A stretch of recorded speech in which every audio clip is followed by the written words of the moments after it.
রাসূল সাল্লাল্লাহু আলাইহি ওয়াসাল্লাম বললেন, আমি কি তোমাকে এমন কিছু শব্দ শিখিয়ে দেব যেগুলো বললে আল্লাহ তোমার সকল দুশ্চিন্তা দূর করে দিবেন এবং তোমার ঋণ পরিশোধের ব্যবস্থা করে দিবেন?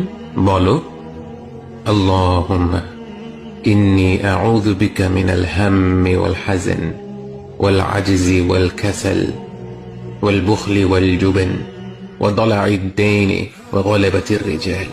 হে আল্লাহ, নিশ্চয়ই আমি আপনার আশ্রয় নিচ্ছি দুশ্চিন্তা ও দুঃখ থেকে, অপারগতা ও অলসতা থেকে, কৃপণতা ও ভীরুতা থেকে, ঋণের ভার ও মানুষদের দমন পীড়ন থেকে।